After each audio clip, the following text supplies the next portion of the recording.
తెలంగాణ భవన్లో రాష్ట్ర అవతరణ దశాబ్ది ఉత్సవాలు జరిగాయి. రాష్ట్ర అవతరణ దశాబ్ది ఉత్సవాల్లో మాజీ సీఎం కేసీఆర్ పాల్గొని అమరవీరులకు నివాళులర్పించారు. కేసీఆర్ మాట్లాడుతూ ఈ రోజు గొప్ప ఉద్విగ్నమైన క్షణమని అన్నారు. గతంలో తెలంగాణ అంశం హాస్యాస్పదంగా ఉండేదన్నారు.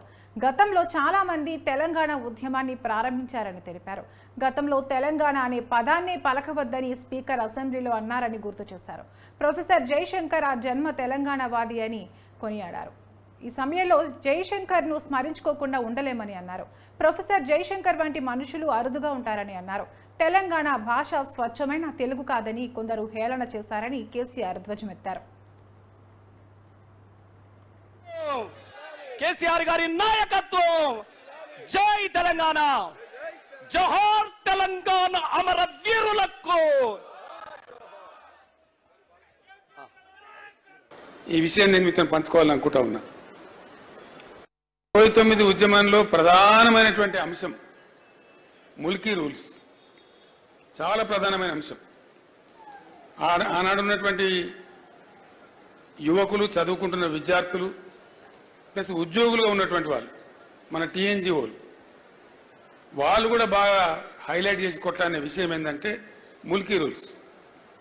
మేము చదువుకుంటే ఏం లాభం, మా ఉద్యోగాలు మాకు వస్తలేవు కదా, తస్కరించబడుతున్నాయి కదా అనేది మేజర్. నీళ్ళ విషయంలో అప్పుడు కాలాలు కొంచెం బాగుండేది, వర్షాలు బాగా కురిసేది. ఈ మన మన మన ఉద్యమ ప్రస్థానంలో జరిగిన ప్రస్తావన ఉండేది అప్పుడు. కానీ ప్రధానంగా ముల్కీ రూల్స్ మీదనే ఉండేది. ఒక విచిత్రమైనటువంటి పరిస్థితి ఏంటంటే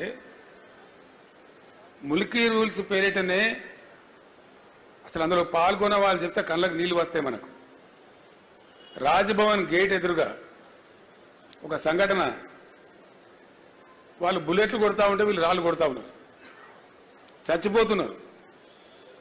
ఇంద్రవల్లిలో గిరిజనులు ఏ విధంగా కొట్లాడినరో, పోలీసు తూటా వస్తూ ఉంటే మరో 10 మంది ఉరుకుతా ఉన్నారు. తూటాకు ఎదురుగా తూటా వస్తుంది, నేను చస్తా అని తెలిసి కూడా.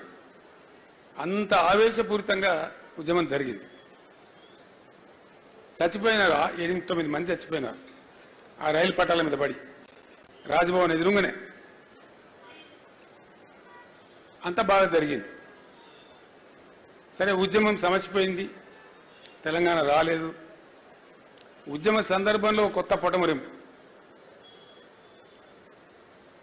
ఉద్యమం అయిపోయిన తర్వాత పివి నరసింహారావు గారిని ముఖ్యమంత్రి పెట్టినారు.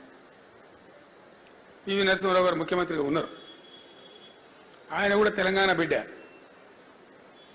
ఆయన 2 రాష్ట్రాలు కలవాలని ఉండే ఆయనకు పాపం విశాలాంధ్రలో ఏదో గొప్ప జరుగుతుందని ఆయన కూడా ఆశపడ్డాడు. కానీ మోసం జరిగింది, ఆయన మనసులో ఉంది.